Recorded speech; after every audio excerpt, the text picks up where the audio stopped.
Hello bachcho, let's see this question. Identify from the following species in which D2sp3 hybridization is shown by central atom. हमारे पास options क्या क्या है SF6 PtCl4 whole PtCl4 2 minus CONH3 whole 6 3 plus and option D says BRF5.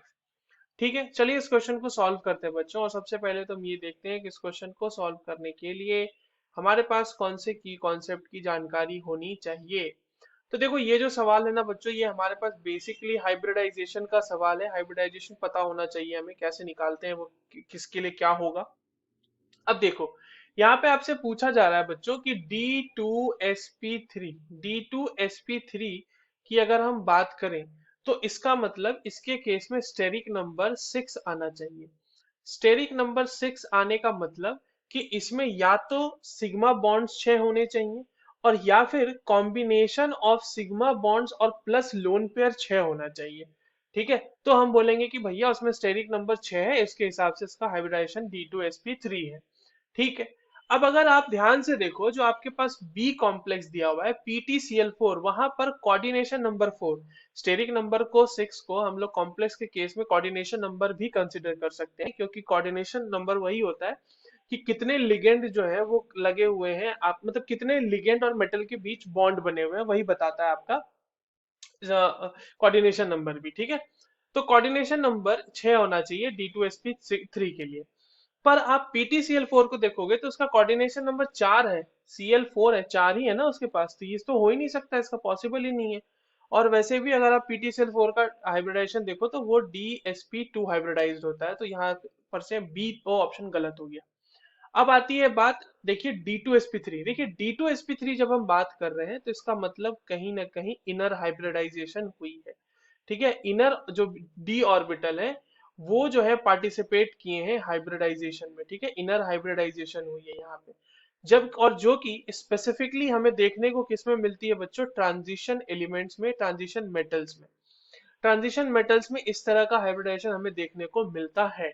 अगर आप बात करें SF6 और BrF5 की तो उसमें नहीं हो सकता, क्योंकि देखिए वो एक ट्रांजिशन एलिमेंट नहीं है।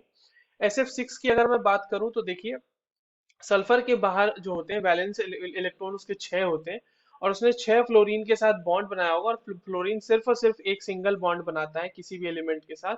तो इसके कुल मिला के इसके सिग्मा बॉन्ड्स कितने हो रहे होंगे, यहाँ पे सिग्मा बॉन्ड हो रहे होंगे इसके 6, यानी स्टेरिक नंबर 6 आ गया। और उसके करस्पॉन्डिंग जो यहाँ पर आपको मिलेगा हाइब्रिडेशन, वो मिलेगा sp3d2, जो कि आउटर हाइब्रिडेशन है, मतलब बाहर का डी ऑर्बिटल यूज हुआ है उसमें।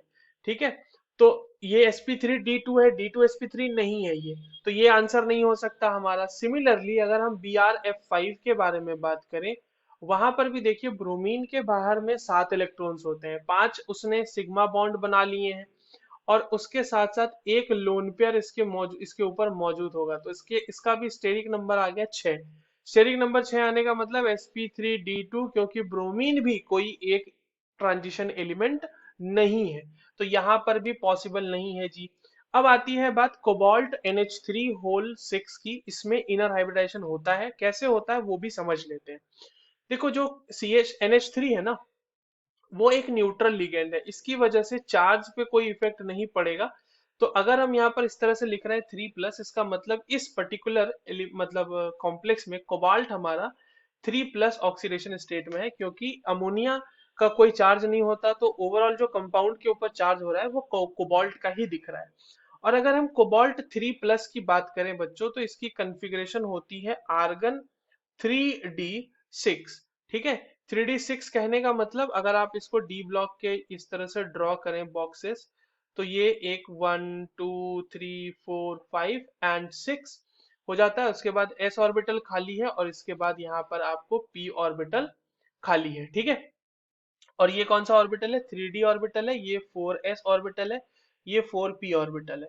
नाउ NH3 के प्रेजेंस में, जो कि यहाँ पे एक स्ट्रॉन्ग फील्ड लिगेंड है, स्ट्रॉन्ग लिगेंड बोल सकते हैं, उसके केस में क्या होता है बच्चों कि ये पेयरिंग हो जाती है, ये इलेक्ट्रॉन इधर आ जाएगा, सॉरी ये इस तरह से बनाते हैं, ये इलेक्ट्रॉन इधर आ जाएगा और ये इलेक्ट्रॉन इधर आके पेयरिंग हो जाएगी।